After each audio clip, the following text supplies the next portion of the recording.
हरे कृष्णा।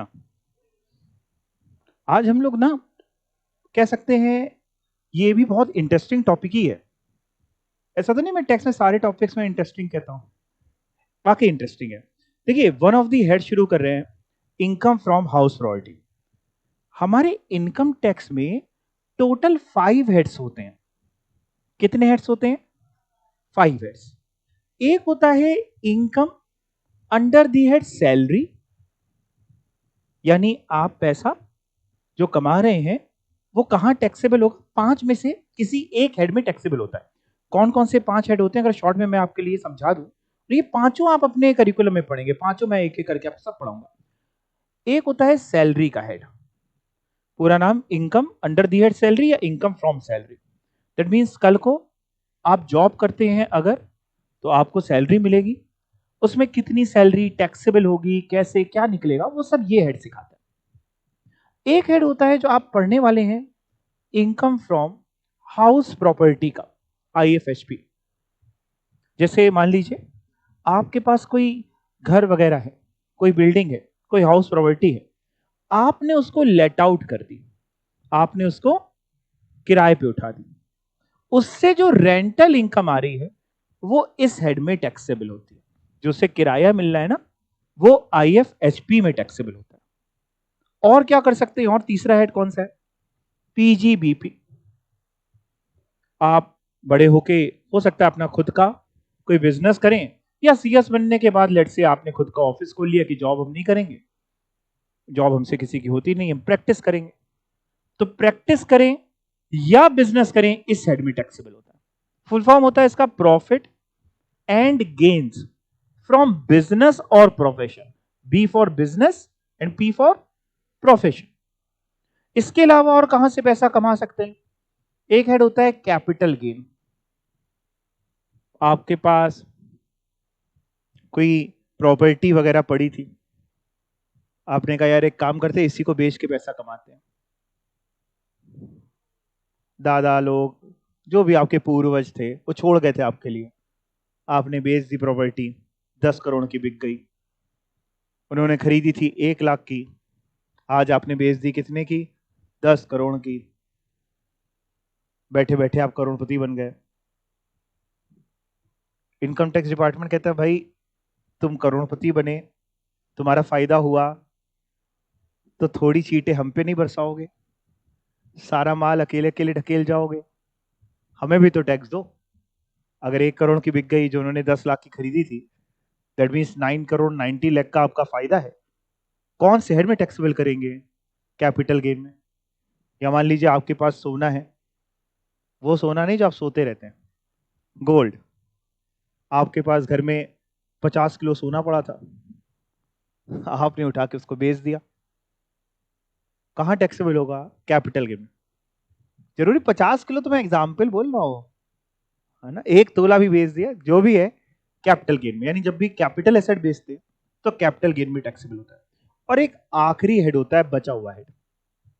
ऐसी कोई भी इनकम जो इन चारों हेड में कहीं पे भी नहीं जाती, वो जाती है, एक आखिरी हेड होता है इनकम फ्रॉम अदर सोर्सेस का। जैसे आप रास्ते में चल रहे थे, आपको एक ब्रीफ केस पड़ा मिला, आपने उसको खोल के देखा तो 500 की गड्डियां थी। कभी ऐसा सोचते हैं आपके साथ ऐसा होगा? मान लो हो गया, अब ये इनकम तो है आपकी, कहां टैक्सेबल करे भाई? सैलरी है नहीं। रेंटल इनकम होती तो हाउस प्रॉपर्टी में जाता। बिजनेस और प्रोफेशन तो है नहीं कि रोड में यही बिनते पड़ते हैं सच में। कैपिटल गेन नहीं, कहां जाएगा? Other sources. और भी बहुत सारी चीजें, जैसे बैंक में आपने FD कराई, FD में इंटरेस्ट मिलता है, वो कहां टैक्सेबल होगा? Other sources.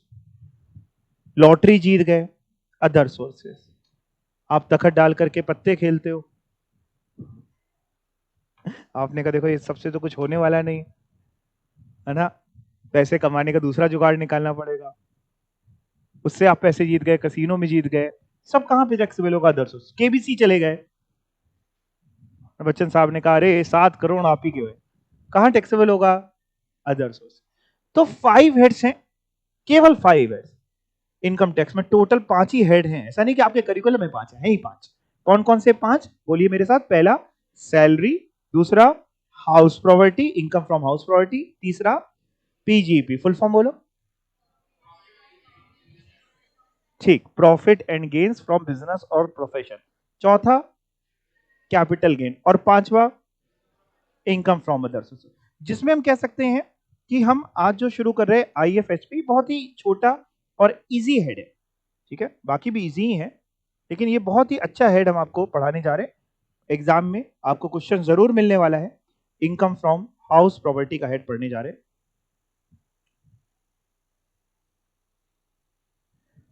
जिसको प्यार से आईएफएचपी बोलेंगे।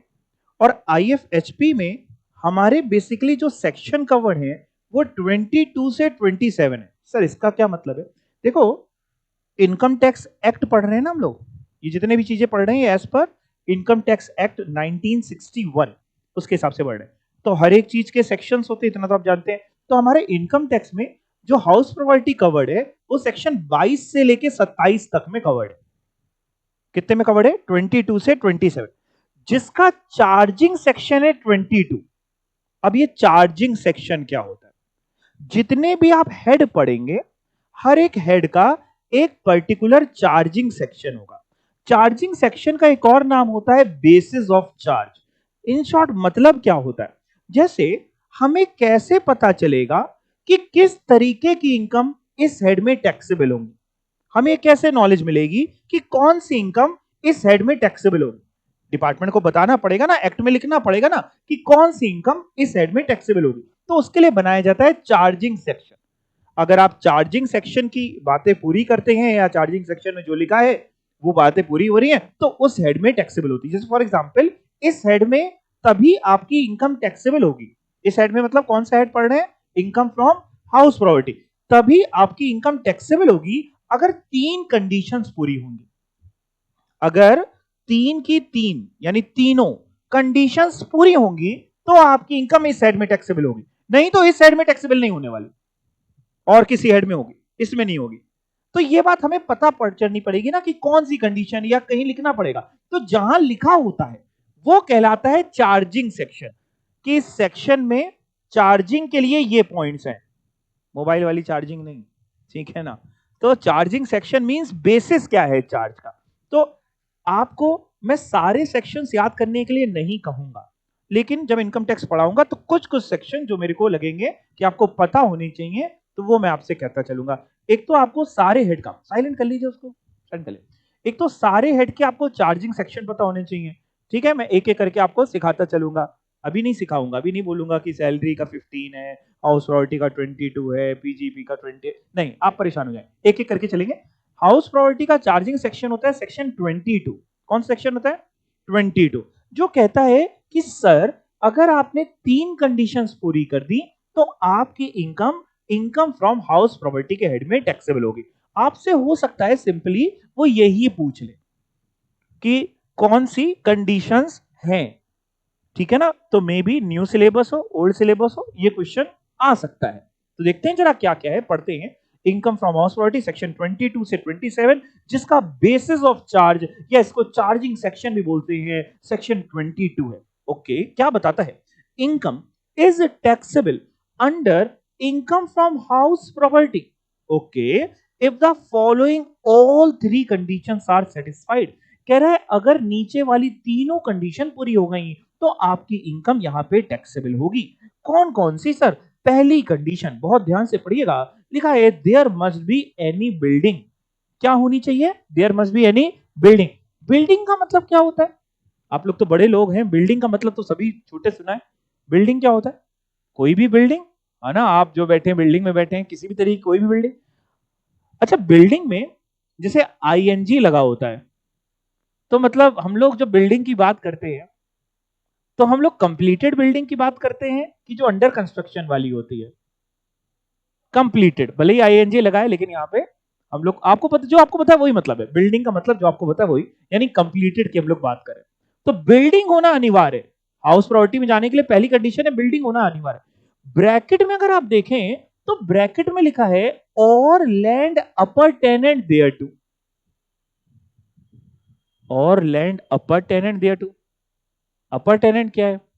टेनेंट समझते हो? टेनेंट क्या होता है? किराएदार। अच्छा, और अपर टेनेंट क्या होता है? वो किराएदार जो ऊपर रहता है? नहीं, अपर टेनेंट का मतलब ये नहीं, तो सिर्फ मजाक है। अपर टेनेंट का मतलब होता है एसोसिएटेड। हिंदी बोले तो साथ में, जुड़ा हुआ, जॉइंट।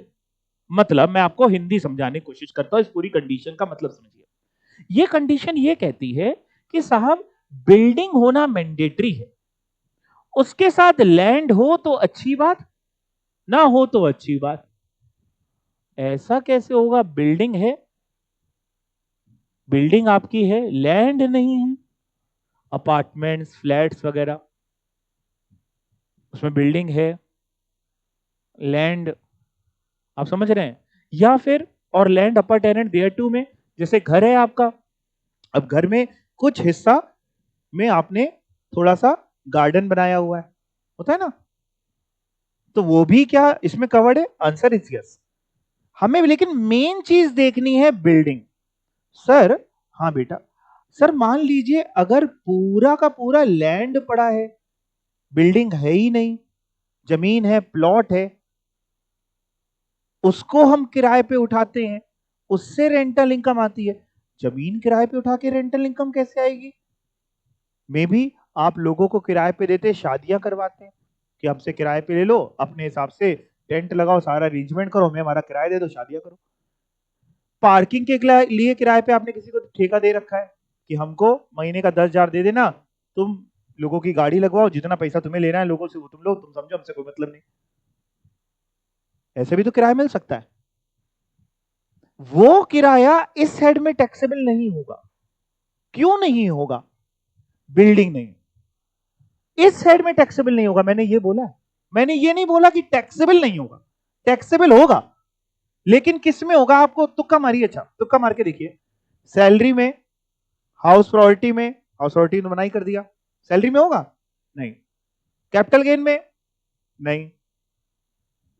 मैंने दो जानबूझ के नहीं बोले हैं। कौन कौन से दो नहीं बोले?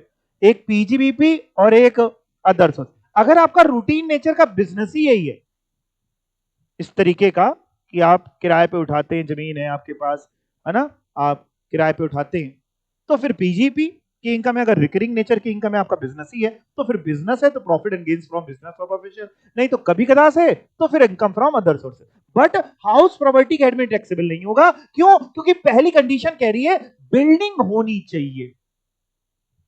हमारा जो मेन इंफेसिस है वो बिल्डिंग में, उसके साथ लैंड है तो अच्छा, नहीं है तो कोई बात नहीं। बात समझ में आ गई? पहली condition, there must be any building. लेकिन अगर एग्जाम में लिखना पड़े तो पूरा लिखना, ठीक है ना? अगर कंडीशन न्यू सिलेबस वाले लिखना पड़ जाए तो क्या लिखोगे? पूरा, there must be any building और land appurtenant thereto. Upper की स्पेलिंग यू से नहीं शुरू हो रही, देख लो क्या है ये। और ये एक वर्ड है, इसका टेनेंट नहीं है कोई, मतलब ये एक वर्ड होता है, ठीक है? और अगर आप अपर टेनेंट ना लिख पाओ तो एसोसिएटेड वर्ड लिख देना, और लैंड एसोसिएटेड देयर टू, ठीक है? अपर टेनेंट को अंडरलाइन करके उसका मतलब लिख लो वहां पे। अपर टेनेंट को अंडरलाइन करके उसका मतलब लिख लो, एसोसिएटेड, या हिंदी में भी लिख लो साथ में, जुड़ा हुआ, हाँ लिख लो। और आप, अरे आपके नोट्स हैं, आप जब बाद में रिवाइज करोगे तो कोई टेंशन थोड़ी ना है, कोई शर्म की बात ही नहीं है, समझ में आना चाहिए, है कि नहीं? तो बिल्डिंग है नहीं जरूरी है, लैंड है तो अच्छी बात, नहीं है तो अच्छी बात। दूसरी कंडीशन, जरा बताना इन तीनों में कोई भी एक पूरी हो जाए कि तीनों पूरी हो? तीनों में आपके लिए ये प्लस का साइन लगा रहा हूं कि आपको समझ में आ जाए, प्लस मतलब तीनों पूरी हो, ठीक है ना? Condition number 2, the house property must be owned by the SSC. जिस प्रॉपर्टी की आप बात कर रहे हैं वो आपकी होनी चाहिए, जिसके किराए की इनकम की टैक्सेबिलिटी की बात हो रही है वो ओन्ड होनी चाहिए। सर मतलब जरा समझते हैं, ध्यान से समझना। मान लीजिए मेरे पास एक बिल्डिंग है, मेरी खुद की, मैं ओनर हूं, मैंने वो बिल्डिंग 10,000 रुपए किराए पे आपको दे दी। आपने क्या किया? किसी और को आगे किराए पे दे दी 15,000 रुपए। आपने उसको सबलेट कर दिया। सबलेट मतलब मैंने आपको लेट किया, आपने आगे किराए पे उठा दी, सबलेटिंग कर दी। अब बात करते हैं टैक्सेबिलिटी की। हमने जो आपको किराए पे दी, मैं लैंडलॉर्ड, आप टेनेंट, ये पूरा हेड जो है टैक्सेबिलिटी की हम लोग बात कर रहे हैं, ये लैंडलॉर्ड के हाथ में टैक्सेबल होगी इनकम कि टेनेंट के हाथ में? किराया किसको मिलता है, क्या लगता है आपको? इनकम किसकी है? लैंडलॉर्ड। तो लैंडलॉर्ड, तो भाई मैंने जो आपको किराए पे दी, मेरे को जो किराया मिला वो तो इसी हेड में टैक्सेबल होगा, वो इसी हेड में टैक्सेबल होगा। इस हेड में क्यों होगा? क्योंकि पहली कंडीशन भी पूरी हो गई, there must be any building. दूसरी कंडीशन, ओनर, मैं ओनर हूं, और मैं मान रहा हूं, भी तीसरी मैंने आपको पढ़ाई नहीं, मैं मान रहा हूं पूरी हो गई। लेकिन आपको जो किराया मिल रहा है वो इस साइड में नहीं टैक्सेबल होगा। बताओ आप वाला इस साइड में क्यों नहीं टैक्सेबल हो रहा है? क्योंकि आपने सेकंड कंडीशन पूरी नहीं करी, आप ओनर नहीं है ना, आपने तो आगे सबलेट करी, आपने खुद किसी से किराए पे लेके आगे किराए पे दी, तो आपके हाथ में फिर कहां टैक्सेबल होगा? आंसर वही है, या तो पीजीबीपी में होगा, अगर यही आपका काम है, लोगों से किराए पे ले लेके आगे बढ़ाते हैं, नहीं तो फिर अदर सोर्सेज में होगा। तो पहली कंडीशन पूरी बोले अगर, तो there must be any building और land appurtenant thereto. दूसरी condition, the house property must be owned by the assessee. अच्छा, ये कैसे पता चलता है कि कौन ओनर है? जैसे मैं बोल रहा हूं आपसे कि पूरे गुमटी एरिया में जितनी प्रॉपर्टीज आपको दिख रहे हैं सबका मालिक मैं ही हूं, मेरे बोलने से हो जाएगा? Answer is no. कैसे पता चलता है? रजिस्ट्रेशन से, पेपर्स देख के, डॉक्यूमेंट्स देख के, किसके नाम पे रजिस्ट्री है ये देख के, कौन लीगल तौर पे उसका ओनर है। तो एक तो जो आपको बिल्कुल ठीक लगता है, रजिस्ट्री देख के उसी से पता लगता है। इसके अलावा भी इनकम टैक्स डिपार्टमेंट कहता है कि सर, इन इन केसेस में भले ही आप लीगल ओनर नहीं है, लेकिन हम आपको डीम्ड कर लेंगे कि आप ओनर है। हमने कहा नहीं समझ में आई बात। कह रहा कंडीशन 2 कह रही है कि आप प्रॉपर्टी के ओनर होने चाहिए। लिखा है the house property must be owned by the SSC. हम, और ओनरशिप का मतलब एक जो आपने बताया वो तो है ही लीगल ओनरशिप, इसके अलावा डीम्ड ओनरशिप भी होती है। हमने कहा डीम्ड ओनरशिप होती क्या है? इसी चैप्टर में मैं ही पढ़ाऊंगा, आपको आगे पढ़ाऊंगा, ठीक है ना? सेक्शन 27 आएगा, इसी चैप्टर में पढ़ाऊंगा, तो उसमें बताऊंगा अलग अलग केसेस, कि इन केसेस में लॉ मेकर कह रहा है कि हम आप ही को मान लेंगे कि आप हैं उसके ओनर। जैसे एक आपको थोड़ा समझा दो, आपको समझ में आएगा। मैंने आपको क्लबिंग ऑफ इनकम का चैप्टर पढ़ाया था, है ना? उसी से एक समझा दो। डीम्ड ओनर में बहुत सारे केसेस हैं, जैसे for example one of the case, आपने अपनी हाउस प्रॉपर्टी अपने स्पाउस के नाम कर दी, ना ही बदले में एडवोकेट कंसिडरेशन ली, ना ही एग्रीमेंट टू लिव अपार्ट का केस था। अब तो आप समझ रहे हो ना, क्लबिंग से रिलेट कर पा रहे हो। लॉ मेकर कहता है आपने भले ही स्पाउस के नाम कर दी, भले ही लीगल ओनर आपकी स्पाउस हो गई, लेकिन डीम्ड ओनर हम आप ही को मानेंगे। हम जो वैल्यू निकालेंगे, टैक्सेबल करेंगे, आप ही के हाथ में करेंगे, उसके हाथ में नहीं करेंगे। ये मैं आपको पढ़ाऊंगा सेक्शन 27। अभी तो मैंने ब्रैकेट में ये लिख दिया कि ओनरशिप में और कौन सी इंक्लूडेड है। Ownership include deemed ownership as provided in section 27, जिसको हम लेटर ऑन डिस्कस करेंगे। ठीक है सर, पहली कंडीशन बिल्डिंग होनी चाहिए, दूसरे आप उसके ओनर होने चाहिए। तीसरी कंडीशन बेटा, the house property should not be used by the assessee himself for the purpose of his business or profession। दो मैंने आपको समझाई, तीसरी आप मेरे को समझा दीजिए। उसमें क्या ना करते हो? अच्छा, द हाउस प्रॉपर्टी में आप बिजनेस ना करते हो। जैसे मैं आपको ना एक क्वेश्चन पूछ रहा हूं, आप बताना इस साइड में टैक्सेबल होगी कि नहीं, ठीक है ना? इस साइड में तब टैक्सेबल होगी अगर तीनों कंडीशन पूरी होती हैं, तो नहीं पूरी होगी तो इस साइड में नहीं टैक्सेबल होगी। ध्यान से सुनना,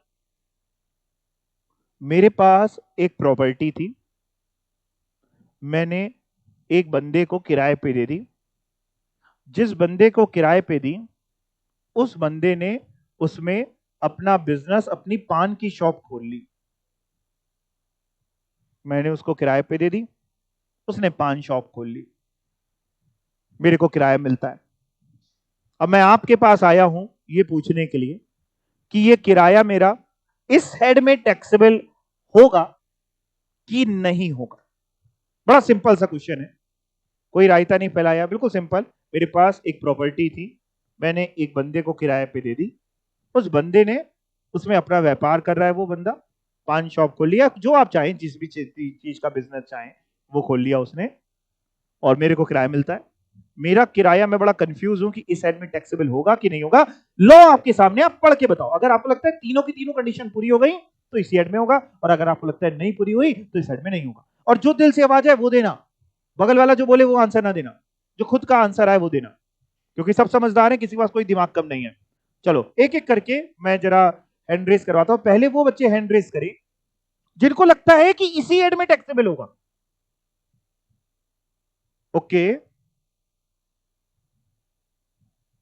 सारे ही बच्चे ये कह रहे हैं। अच्छा, जिनको लगता है कि इस साइड में टैक्सेबल नहीं होगा वो हैंड रेस करें।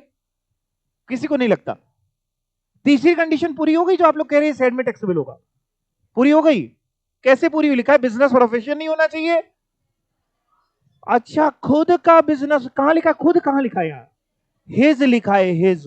बिल्कुल ठीक है, आप सब लोग इसी हेड में टैक्सेबल होगा। The house property should not be used by the SSC himself for the purpose of his business और प्रोफेशन।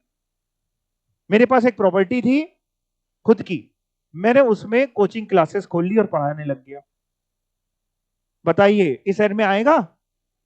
अब इस साइड में नहीं आएगा।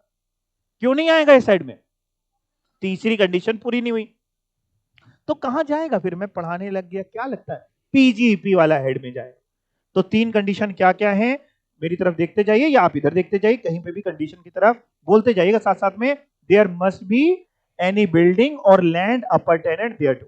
दूसरी, the house property must be owned by the assessee, जिसमें मैंने और एक चीज लिख रखी कि ownership include deemed ownership as per section 27 also. ठीक है। तीसरी कंडीशन याद हो जाएगा आप लोगों को, पढ़ पढ़ के याद करो। The house property should not be used by the assessee himself for the purpose of his business or profession. The house property should not be used by the assessee himself for the purpose of his business or profession. अगर ये तीनों की तीनों condition पूरी हो गई तो आपकी इनकम इस हेड में टैक्सेबल होगी। यहां तक बात समझ में आई? कोई डाउट हो पहले इतना तो हमसे पूछ लो। नहीं? पक्का? कुछ लेकिन ऐसे केसेस होते हैं, ध्यान से सुनिएगा, कुछ ऐसे केसेस होते हैं जहां पे ये तीनों कंडीशन तो पूरी हो जाती हैं, लेकिन तब भी लॉ मेकर कहता है कि सर हम इस हेड में टैक्सेबल नहीं करेंगे। मतलब सेक्शन 22 के कुछ एक्सेप्शंस पढ़ने जा रहे हैं। एक्सेप्शंस मींस कि कंडीशन भले ही पूरी हो जाए लेकिन तब भी इस हेड में टैक्सेबल नहीं होगा। जिसको जब मैंने आपके इसमें लिखा है नोट में, तो मैंने कुछ वो भी पॉइंट डाल दिए जहां कंडीशन नहीं पूरी होती। जैसे फॉर एग्जांपल, आपने केवल जमीन किराए पे उठाई, वैकेंट लैंड, उसकी बताओ इनकम इस साइड में टैक्सेबल होगी, यस और नो? अभी समझाया था नहीं। उसमें तो वैसे भी कंडीशन नहीं पूरी हो रही। क्यों नहीं पूरी हो रही? बिल्डिंग नहीं है। लेकिन मैंने जब एक्सेप्शन बनाई ना, तो मैंने कोशिश ये करी है कि सारी चीजें डाल दें ताकि जब आप एग्जाम में पढ़ के जाएं तो आपसे गलती ना हो जाए। वैकेंट लैंड के बारे में पूछे तो आप ये ना कह दो कि हाउस प्रॉपर्टी में टैक्सेबल होगा। तो एक्सेप्शन नंबर 1, यानी एक्सेप्शन का मतलब क्या है? लिखा है following income are not taxable under the head IFHP. ये नहीं लिखा है कि टैक्सेबल ही नहीं होगी, आईएफएसपी में नहीं टैक्सेबल होगी। एक एक करके समझेंगे। पहली तो बड़ी इजी है, income from letting out vacant land. जमीन किराए पे देते हैं जिसके लिए आपको किराया मिलता है, लेकिन यहां टैक्सेबल नहीं होगा। इसके पीछे सिंपल सा कारण है, पहली कंडीशन ही नहीं पूरी हुई, बिल्डिंग होनी चाहिए। तो कहां टैक्सेबल होगा सर? बेटा या तो पीजीपी में टैक्सेबल होगा या अदर सोर्सेज में, डिपेंडिंग अपॉन द फैक्ट कि अगर आपका मेन व्यापारी यही है तो पीजीपी में, नहीं तो अदर सोर्सेज में। ठीक है, यहां तक कोई दिक्कत नहीं। दूसरी कंडीशन ध्यान, मतलब दूसरी एक्सेप्शन, दूसरी एक्सेप्शन क्या है पहले मैं आपको समझा देता हूं, फिर पढ़ेंगे। इधर देखिए, मेरी तरफ देखिए। वैसे तो हम लोगों ने पढ़ा तीन कंडीशन पूरी होती है तो रेंटल इनकम इस हेड में टैक्सेबल होती है।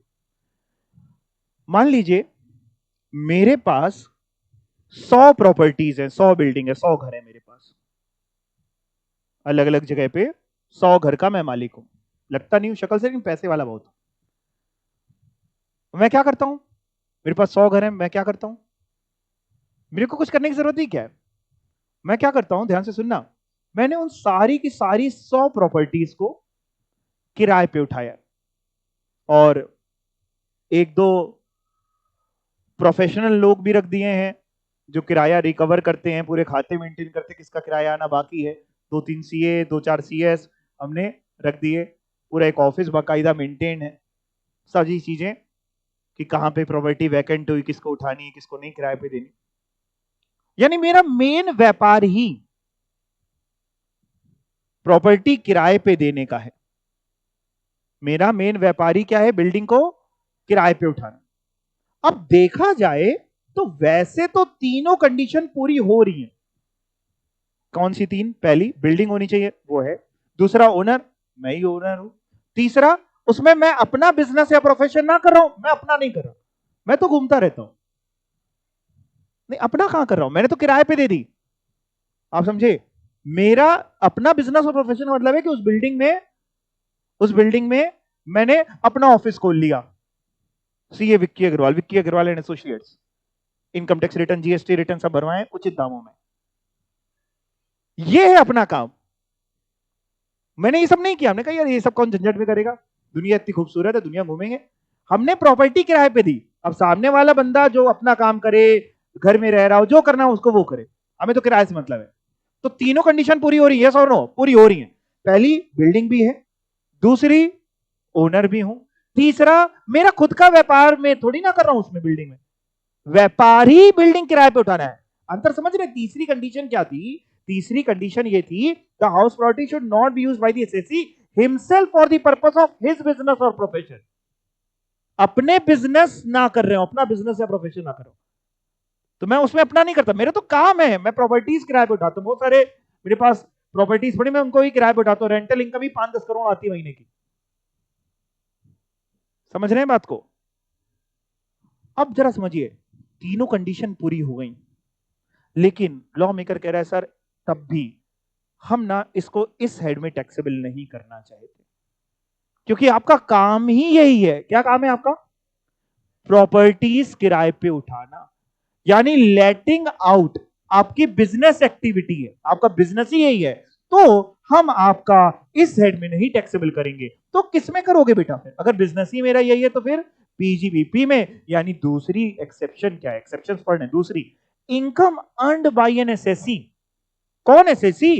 Who is engaged in the business of letting, जिसका मेन काम ही काहे का है? लेटिंग का। तो किसमें टैक्सेबल होगी? पीजीबीपी में। अब समझ आई? कायदे से देखिए, अगर मैं आपको सच बताऊं तो पहले वाली एक्सेप्शन थी नहीं है सच।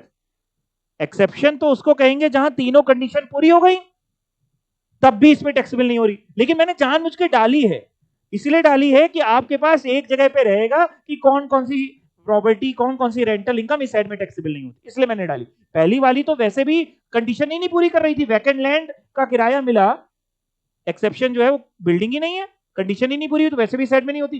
दूसरे वाले में लेकिन कंडीशन पूरी हो गई, लेकिन लॉ मेकर ने एक्सेप्शन में डाला है तो एक्सेप्शन है। क्या एक्सेप्शन है? कि अगर आपका मेन काम ही लेटिंग का है तो इस सेट में टैक्सेबल नहीं होगा। कहां टैक्सेबल होगा? पीजी। आज से कुछ साल पहले तक हम लोग पढ़ाते थे इसी एड में टैक्सेबल होगा, मैं आपको सब बताता चलता हूं। कुछ साल पहले तक हम ही लोग पढ़ाते थे इसी एड में टैक्सेबल होगा। फिर उसके बाद एक केस लॉ आया, केस लॉ में जजमेंट आई कि नहीं, इस में नहीं होगा, पीजीपी में होगा। तो ये लेटेस्ट मैं आपको बता रहा हूं। अभी भी मैंने देखा है कि कुछ लोग अपनी बुक्स वगैरह में पुराना लिखे बैठे हैं। ये मैं इसलिए डिस्क्लेमर देता चलता हूं कि कहीं पे आप देखें तो आपको ये ना लगे कि सर ने गलत पढ़ाया। सर अप टू डेट पढ़ाते, कोशिश मेरी यही रहती है। तो अगर आप लेटिंग आउट आपसे एग्जाम में पूछे, लेटिंग आउट एक्टिविटी ही आपका मेन बिजनेस ही है, तो फिर कहां टैक्सेबल होगा? वो खुद ही वर्ड यूज कर रहा है, बिजनेस है, तो कहां टैक्सेबल होने वाला है? पीजीबीपी। यहां तक बात समझ आ गई? तीसरी एक्सेप्शन क्या है, पहले पढ़ते हैं फिर आपको समझाऊंगा। When letting is incidental to the main business activity. Sir मतलब क्या है? इसको एक एग्जाम्पल से समझाता हूं, आपको पूरी लाइन समझ में आएगी। एग्जाम्पल समझिएगा, बढ़िया एग्जाम्पल है मेरे पास। जैसे आप सब सीएस कर रहे हैं, अपनी मर्जी से कर रहे हैं कि पेरेंट्स की मर्जी से? अपनी मर्जी से। कोई पेरेंट्स की मर्जी से?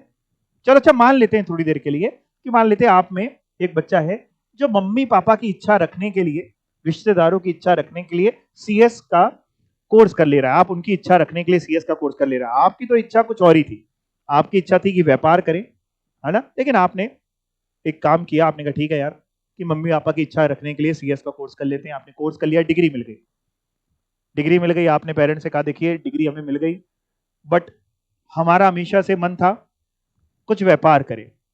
पापा ने आपसे पूछा, मम्मी ने आपसे पूछा, क्या है का व्यापार करना चाह रहे हो? आपने कहा एक ज्वेलरी का शोरूम खोलेंगे। ज्वेलरी का शोरूम।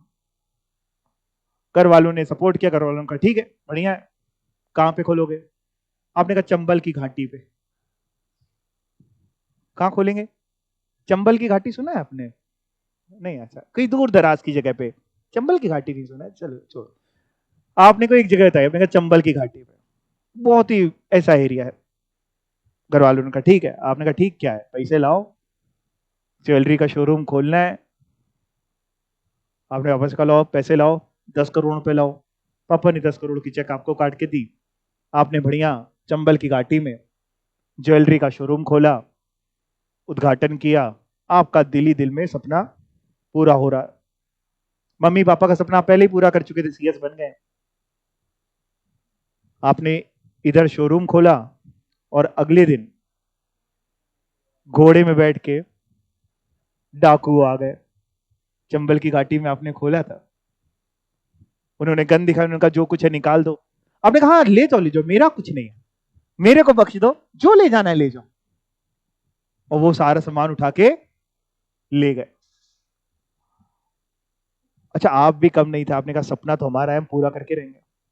आपने पापा को फोन किया, जरा 10 करोड़ और भेजना, वो तो लुट गए, वो तो सामान चला गया, 10 करोड़ और भेजो और स्टॉक खरीदना है। अब अगर आप और स्टॉक खरीदेंगे, फिर से भर लेंगे, तो फिर से क्या होगा? फिर आएंगे डाकू और वो फिर ले जाएंगे। आपने इस बार एक दिमाग लगाया, आपने वापस का पैसे तो भेजो, लेकिन आपने कहा पहले एक काम करते हैं। आपने गवर्नमेंट को एक एप्लीकेशन लिखी। आपने कहा कि सर मेरे पास थोड़ी सी जगह खाली पड़ी है बगल में,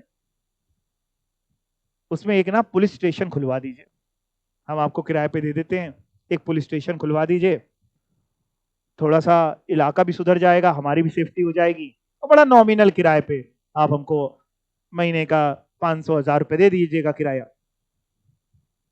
गवर्नमेंट ने आपकी बात मान ली और वहां पे पुलिस स्टेशन खुल गया, आपने पुलिस वालों को किराए पे दे दी वो जगह, आपको किराया मिलने लगा। अब लॉ मेकर कह रहा है ये जो आपको किराया मिल रहा है, वैसे तो देखें तो तीनों कंडीशन पूरी हो रही है। पुलिस स्टेशन वाला जो किराया मिल रहा है वैसे तो तीनों पूरी हो रही, बिल्डिंग है, आप उसके ओनर हैं, आपने तो किराए पे दी ना, आप तो ओनर है। और तीसरा, उसमें आपका बिजनेस प्रोफेशन तो है नहीं, उसके बगल में आपका ज्वेलरी शोरूम है। लेकिन तब भी इस साइड में नहीं टैक्सेबल करेंगे, क्योंकि वो जो आपने किराए पे दिया वो आपके बिजनेस से रिलेटेड है। Incidental means related, incidental to the main business activity. आपने इसलिए किराए पे दिया कि आपका व्यापार स्मूथली चलता रहे। उससे जो किराया मिल रहा है टैक्सेबल होगा, but not under the head income from house property, it will be taxable under the head PGBP itself. बात समझ में आई? जब भी कोई लेटिंग कर रहे हो which is incidental to the main business activity, वो टैक्सेबल होती है पीजीपी में। एक और एग्जांपल चलो, मान लो आपने कहा नहीं यार ज्वेलरी का शोरूम वगैरह नहीं, हम बिजनेस करेंगे बढ़िया। आपने कहा हम फैक्ट्री खोलेंगे, आपने फैक्ट्री खोली, बढ़िया आपकी फैक्ट्री है।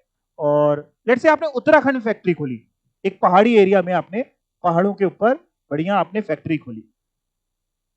अब फैक्ट्री में वर्कर्स चाहिए होते हैं आपको, है ना, लेबर्स वगैरह, आपने वर्कर्स हायर करे। अब होता क्या था, पहाड़ी एरिया में आपकी फैक्ट्री थी, अब वर्कर्स सुबह 10 से 5 का आपका ऑफिस था मान लीजिए, या जो भी आपका टाइमिंग था, वर्कर सुबह आते आते 12-1 बज जाता था उनको, पहाड़ चढ़ते चढ़ते, और थकते थकाते आते थे, आधा आधा घंटा 1 घंटा तो हाँफते थे, पहले खाना ना खाते थे, आधा घंटा 1 घंटा काम करते थे, फिर अपना जाने की तैयारी करते थे। कहते दूर जाना है, पहाड़ उतरने हैं, पहाड़ चढ़ने हैं, टाइम लगता है। आप बड़ा परेशान, हमने कहा करें तो करें क्या, ऐसा तो काम चल नहीं पाएगा। आपने क्या किया, आपके पास वहीं पे थोड़ी जगह खाली थी, आपने वर्कर्स के लिए रेसिडेंशियल क्वार्टर्स बनवा दिए। आपने कहा तुम लोग यहीं रहा करो, नीचे उतरने ऊपर चढ़ने का झंझट ही खत्म, हमको 50 रुपए 100 रुपए जो भी एक नॉमिनल किराया दे दिया करो, यहीं रहा करो, खत्म। क्यों किया आपने ऐसा? ताकि आपके वर्कर्स टाइम पे आ जाए। 10 बजे का 1 बजे ना आए इंसान। यानी अब देखें तो वैसे भी यहां पे अगेन चेक करें तो तीनों कंडीशन पूरी हो रही है। कैसे? बिल्डिंग है, ओनर है, उसमें थोड़ी ना अपना बिजनेस करे, उसके बगल में फैक्ट्री है, रेसिडेंशियल क्वार्टर में थोड़ा अपना बिजनेस करे। तीसरी जो कंडीशन थी वो भी पूरी हो रही, तीनों पूरी हो रही हैं। समझ गए ना? कि फिर से बोलूं, there must be any building और लैंड अपॉर्टेंट देयर टू। दूसरा, the house property should be owned by the assessee. तीसरा, the assessee should not use the house property for the purpose of his business और profession. तो उसमें थोड़ी ना वो business कर रहा है, बगल वाले में कर रहा है। तो पूरी तो हो रही है, और आपको थोड़ा बहुत किराया भी मिल रहा है वर्कर से। लेकिन तब भी वो किराया इस हेड में टैक्सेबल नहीं होगा। कहां टैक्सेबल होगा? पीजीबीपी में टैक्सेबल होगा। पढ़ के देखते हैं। When letting is incidental that is related to the main business activity, it is chargeable under PGP. Example देखते हैं। एग्जाम्पल है मेरे पास दो एग्जाम्पल लिए हैं। पहला, A limited is a manufacturing company. वो जो मैंने पहाड़ी एरिया वाला एग्जाम्पल है ना, उसी को यहाँ पे फ्रेम किया हुआ है। ए लिमिटेड एक मैन्युफैक्चरिंग कंपनी है। Okay, factory of the company situated in Uttarakhand. Factory Uttarakhand में। Within the factory campus, there is a residential colony having 100 quarters for workers. 100 quarters हैं किसके लिए? वर्कर्स के लिए। These quarters are given to workers for residential purpose. A nominal rent 40 rupees per month का is recovered from the workers. And the purpose of the letting out of residential quarters to run the business smoothly. समझ में आ गया?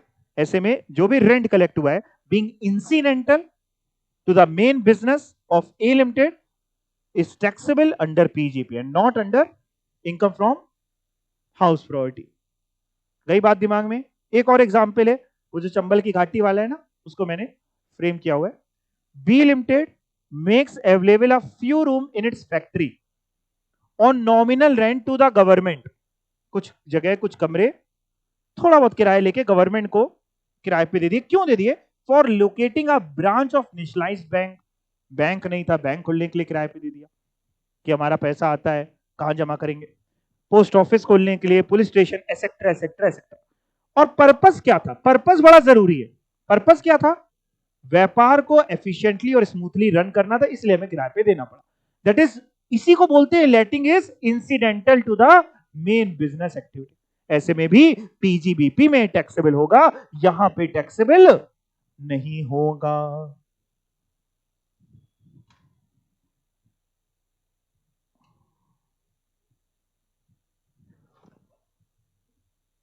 बताओ, कोई doubt हो तो पूछो। नहीं? पक्का समझ में आ गया? कितने एक्सेप्शंस पड़े? 3। एक और बचता है चौथा। तीनों तो समझ में आ गए, चौथा क्या है सर? कंपोजिट रेंट का। पहले मैं आपको एग्जाम्पल से समझाऊंगा, फिर पढ़ेंगे, नहीं तो ऐसे आएगा नहीं।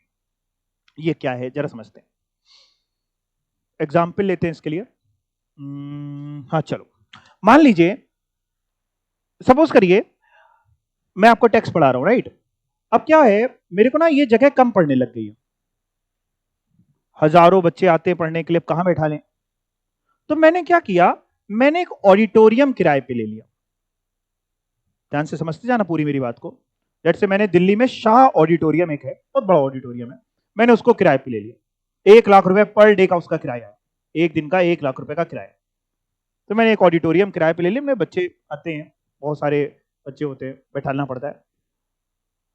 अब जरा समझिए, मैंने जब ऑडिटोरियम किराए पे लिया तो आमतौर पे वो बंदा हमको केवल जगह देगा कि चेयर्स वगैरह लगी हुई होंगी, और अब 1 लाख रुपए किराया ले रहा है पर डे का, चेयर्स होगी, स्टेज बना होगा। क्या होगा कि मेरे को अपने रोज घर से चेयर वगैरह लेके जानी पड़ती होंगी बच्चों को बैठाने के लिए, कि दरी बिछा के बैठते होंगे। क्या होगा? फैसिलिटीज देगा। यानी हमसे पैसा ले रहा है तो हमको जगह भी दे रहा है, फैसिलिटीज भी दे रहा है। एसी लगा होगा, है ना, लाइटिंग्स होंगी, फैन होगा, है ना, माइक वाइक होगा, पूरा अरेंजमेंट होगा। तो मेरे को जाना होता है, पढ़ाना होता है, उसको उसका किराया चाहिए होता है 1 लाख। सवाल यह आता है कि उसको जो 1 लाख मैं किराया दे रहा हूं, वो किस चीज का दे रहा हूं? मैं 2 ऑप्शंस आपको देता हूं। पहला ऑप्शन, मैं उसको जो 1 लाख किराया दे रहा हूं वो केवल जगह जगह का दे रहा हूं। दूसरा ऑप्शन, मैं उसको जो 1 लाख का किराया दे रहा हूं वो जगह का भी दे रहा हूं और जो फैसिलिटीज दे रहा है उसका भी है। किसका है? दोनों का है। फैसिलिटीज जो वो हमको दे रहा है उसका भी है और जगह का भी है। अब जरा समझिए, ये जो हेड है हाउस प्रॉपर्टी का, इसमें तो जगह का किराया टैक्सेबल होगा, फैसिलिटीज का किराया थोड़ी ना टैक्सेबल होगा।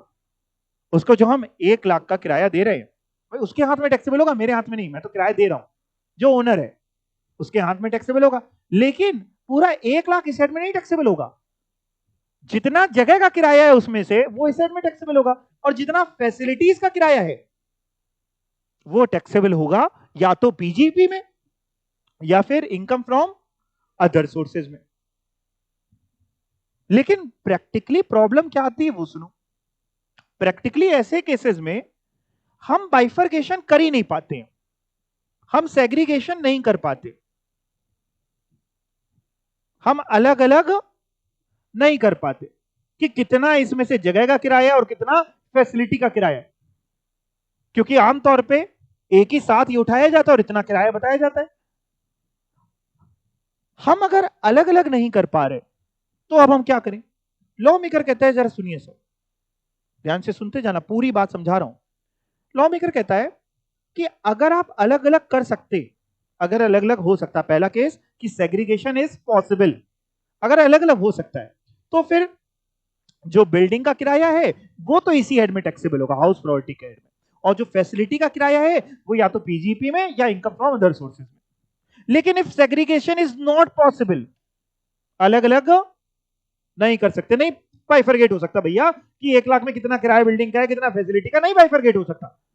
ऐसे केस में कुछ भी अमाउंट आईएफएसपी में टैक्सेबल नहीं होता, पूरा का पूरा या तो टैक्सेबल होगा पीजीपी में या फिर इनकम फ्रॉम अदर सोर्सेज में। दैट मींस कंपोजिट रेंट, इसको पूरे को हम लोग बोलते हैं कंपोजिट रेंट। क्या बोलते हैं? या फिर कंबाइंड रेंट भी बोल सकते हैं, ज्यादा अच्छा वर्ड है कंपोजिट, ठीक है ना। कंपोजिट रेंट में अगर सेग्रीगेशन पॉसिबल नहीं है, composite rent means, composite rent का मतलब क्या हुआ? Where rent is for building that is premises as well as for facilities.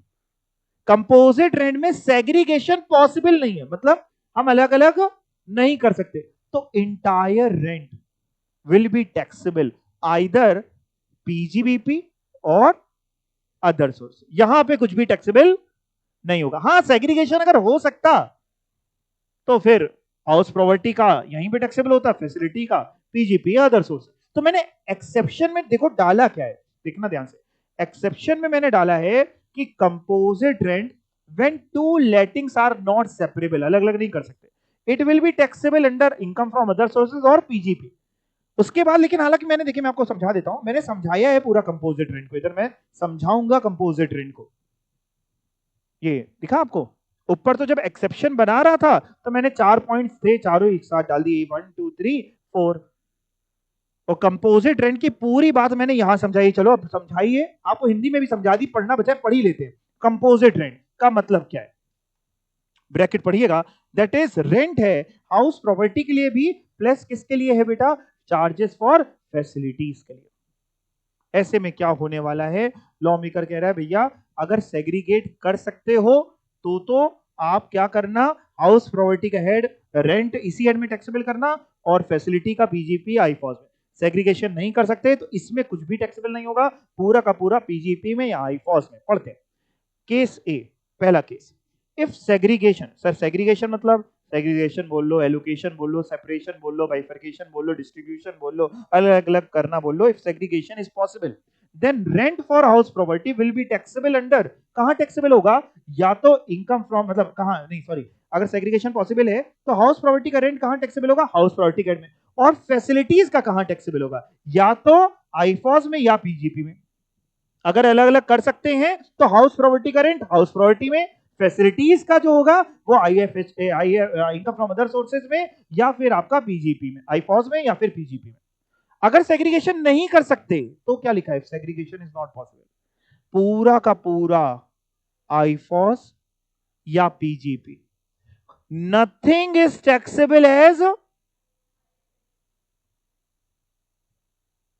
जैसे आप कहीं घूमने जाते हैं, होटल में रुकते हैं, अब आप होटल में रुकते हैं, वो आप आपको अपना टैरिफ बता देता है, किराया बता देता है। मान लीजिए आप बढ़िया एक होटल आपने किया, 10,000 रुपए पर डे का उसका किराया है, टैरिफ है। वो जब आपसे 10,000 रुपए लेता है तो उसमें वो आपको केवल वो कमरा दे रहा होता है कि और भी चीजें दे रहा होता है, फैसिलिटीज भी दे रहा होता है। बेड भी है, अब ऐसा तो है नहीं कि बेड गद्दा तकिया सब आप घर से लेके जा रहे हैं, बाल्टी मग्गा लेके जा रहे हैं, नहीं, आप पैसे दे रहे हैं, फैसिलिटीज वो आपको सारी दे रहे हैं। उसके अलावा भी वो आपको फैसिलिटीज देता है, उसके अलावा फैसिलिटीज देता है। मान लीजिए आपसे पानी गिर गया, आप तुरंत हाउसकीपिंग मिलाते हैं, please send somebody for cleaning, है ना, पूरा रूम फैलाते हैं, घूमने निकल जाते हैं, रूम क्लीन करा दीजिएगा। ये सब फैसिलिटीज वो आपको देता है। तो ये वो फैसिलिटीज के पैसे उसने जोड़े हुए होंगे कि नहीं जोड़े हुए होंगे? जोड़े हुए होंगे। क्या आमतौर पे सेग्रीगेशन पॉसिबल है? कैसे आप ताज में रुकने गए तो उसने कहा सर वैसे तो टैरिफ है 45,000 का, लेकिन केवल कमरा कमरा खाली कमरा चाहिए तो 5,000 में ले लो। ऐसा तो नहीं होता ना, सेग्रीगेशन पॉसिबल नहीं होता। तो पूरा का पूरा रेंट या तो टैक्सेबल होता है पीजीपी में या आईफॉस। आपको क्या लगता है होटल में कहां पे होगा? पीजीपी में, आईफॉस में, किस में होगा? एक ही में होगा वैसे। पीजीपी उनका मेन व्यापारी है। बात इतनी समझे। वैसे भी अगर देखें, अगर ये कंडीशंस के हिसाब से जाए तो तीसरी कंडीशन में वैसे भी डिस्प्यूट आता है कि बिजनेस और प्रोफेशन है ना उनका होटल, तो वैसे भी यहां नहीं टैक्सेबल होगा। और एक्सेप्शन में जाए तो कंपोजिट रेंट पे भी आता है, यानी होटल हो गया। एक एग्जांपल पढ़ के देखते हैं। Example, hotel charges will be taxable under PGBP only. क्यों? सेपरेशन पॉसिबल नहीं है बेटा। बात समझ में आ गई? एक और एग्जांपल है, मान लो रेंट है 15,000 एंड एलोकेशन पॉसिबल है। कितना एलोकेट किया आपने? 8,000 जो किराया है वो हाउस प्रॉपर्टी का है, 7,000 फैसिलिटी का। अब बताओ आंसर क्या होगा? 8,000 हाउस प्रॉपर्टी में टैक्सेबल होगा और 7,000 पीजीपी में या आईफॉस, एज द केस में भी। आपको कोई डाउट आ रहा है? नहीं, किसी को कोई डाउट है? नहीं, पक्का समझ में आ गया। चार कौन कौन से एक्सेप्शन पढ़े? चार एक्सेप्शन पढ़े। पहला, दूसरा, पहला क्या था जबरीज बोलो? वैकेंट लैंड का रेंट। दूसरा क्या था? भूल गए? अब देख देख के बोलो। पहला वैकेंट लैंड, दूसरा ठीक है आपका बिजनेस ही है लेटिंग का, ये वाला। तीसरा जिसमें मैंने आपको दो एग्जाम्पल भी दिए, एक चंबल की घाटी वाला दिया और कौन सा दिया? फैक्ट्री वाला, ठीक है ना, यानी where letting is incidental to the main business activity. चौथा कंपोजिट रेंट, बट क्या उसमें दिया? When segregation is not possible. ठीक है, ये बात तो अच्छी रही। अब जरा सुनना मेरी एक दो बातों को और। यहां पे है कुछ बेसिक कॉन्सेप्ट जिसके दो पॉइंट हैं। पहले पॉइंट की बात करते हैं, आप पहले मेरी तरफ देखो फिर पढ़ेंगे। आपने याद है आपने रेसिडेंशियल स्टेटस पढ़ा था? याद है कुछ? रेसिडेंशियल स्टेटस में आपने पढ़ने के बाद स्कोप ऑफ टोटल इनकम जब मैंने आपको पढ़ाया था तो आपने कितनी कैटेगरीज की इनकम पढ़ी थी? चार। जिसकी पहली कैटेगरी किसके हाथ में टैक्सेबल होती है? चारों नहीं थे, तीन थे। ऑर्डिनरी रेसिडेंट के हाथ में, as well as not ordinary resident के हाथ में और नॉन रेसिडेंट। दूसरी कैटेगरी तीनों के हाथ में टैक्सेबल होती है। तीसरी कैटेगरी ऑर्डिनरी, नॉट ऑर्डिनरी, और चौथी कैटेगरी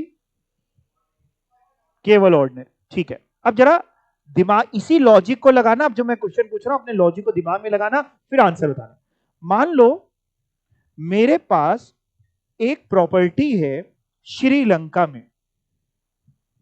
श्रीलंका में मेरे पास एक घर है, मैंने उस घर को किराए पे उठा दिया, हमको किराया मिलता है।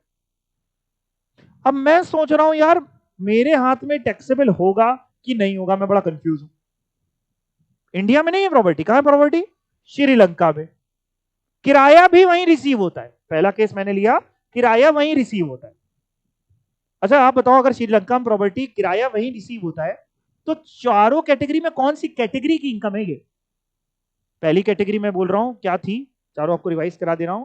इनकम रिसीव्ड इन इंडिया और deemed to be received in India. दूसरी थी इनकम एक्रूराइज इन इंडिया और डीम टू एक्रूराइज इन इंडिया। तीसरी थी income accrues outside India but due to business connection from India या बिजनेस सेटअप या बिजनेस कंट्रोल फ्रॉम इंडिया भी बोल सकते हैं। और चौथी थी इनकम एक्रूराइज आउटसाइड इंडिया। कौन सी कैटेगरी है? बाहर श्रीलंका में प्रॉपर्टी है, रेंट भी बाहर ही मिलता है, कैटेगरी 4। अब मैं बड़ा कंफ्यूज हूं, मेरे हाथ में टैक्सेबल होगा कि नहीं होगा? आप बताओ, होगा कि नहीं होगा? आप बताओ आंसर।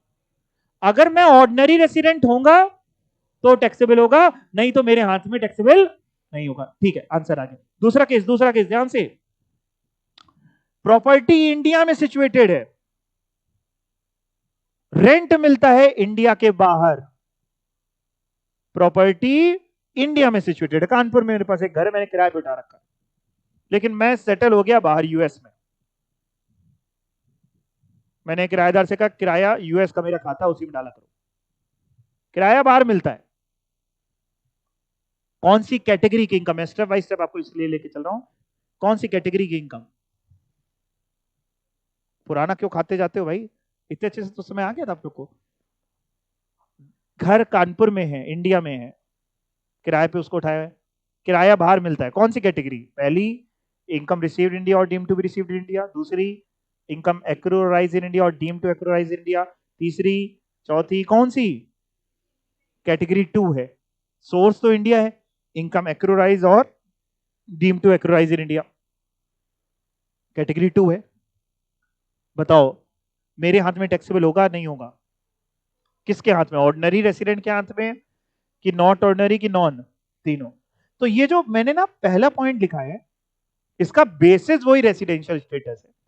इसमें मैंने हेडिंग ये डाली है, देखो अब तो मैं आपको पहले मैंने क्या समझाया, मैंने समझाया अगर प्रॉपर्टी इंडिया में सिचुएटेड है, मेरी तरफ देखना पहले, प्रॉपर्टी अगर इंडिया में सिचुएटेड है, प्रॉपर्टी जिसको आपने किराए पे उठाया अगर वो इंडिया में सिचुएटेड है तो फिर सभी के हाथ में टैक्सेबल है, कैटेगरी 2 है, सबके हाथ में। तो उसको मैंने लिखा ही नहीं क्योंकि उस पर डिस्प्यूट है ही नहीं। प्रॉपर्टी अगर इंडिया में सिचुएटेड है तो respective of your residential status it will be taxable. Reason being it accrues in India, category 2, और तीनों के हाथ में टैक्सेबल होती है। बात आती है कि अगर प्रॉपर्टी बाहर सिचुएटेड है तो लोगों को कंफ्यूजन होती है, बट आपको वो भी नहीं होगी अगर आप बेसिक से चल रहे हैं तो। हमने आपका बेसिक बेसिकली क्लियर किया।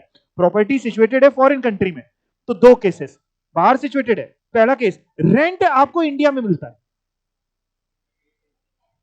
प्रॉपर्टी इंडिया के बाहर सिचुएटेड है, ऑस्ट्रेलिया में सिचुएटेड है, रेंट इंडिया में मिलता है, किसके हाथ में टैक्सेबल ये बताओ? तीनों के हाथ में। कौन सी कैटेगरी हुई? Category 1, income received in India और deem to be received in India.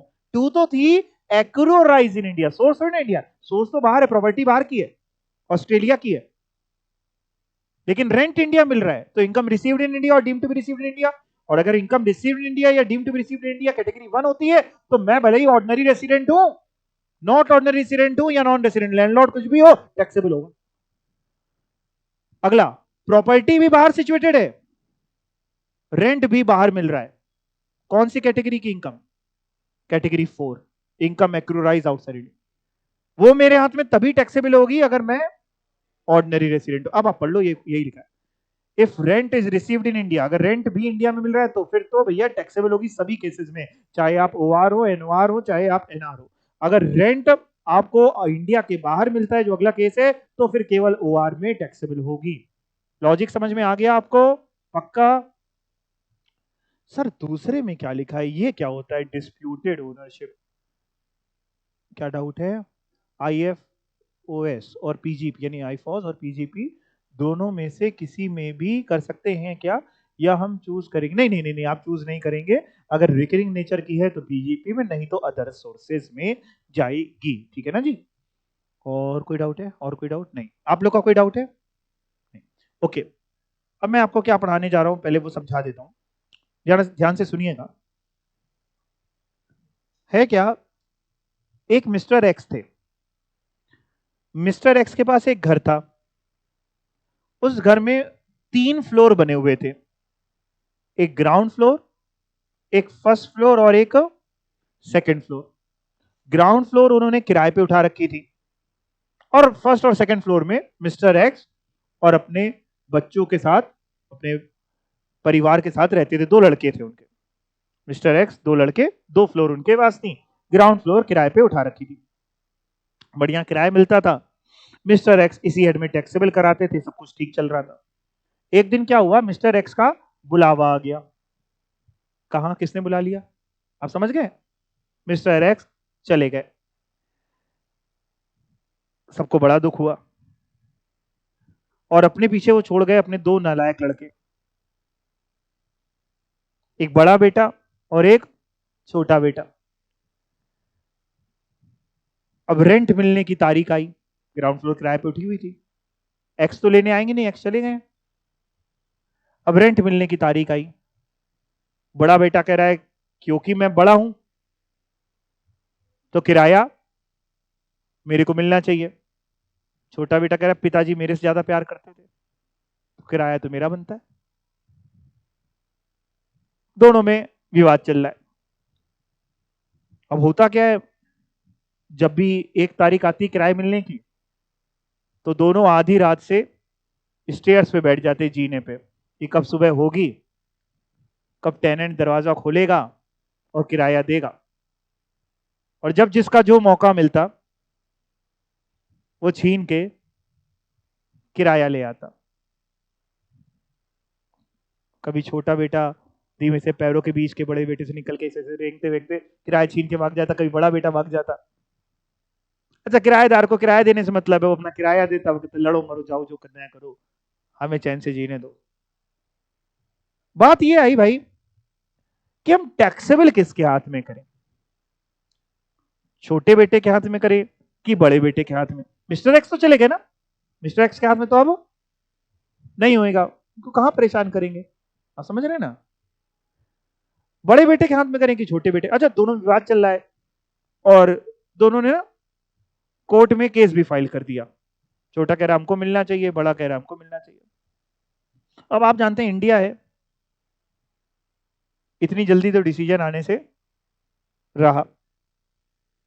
कई बार तो डिसीजन आते आते जिसको सजा मिलती है वो जा चुका है होता है इस दुनिया से।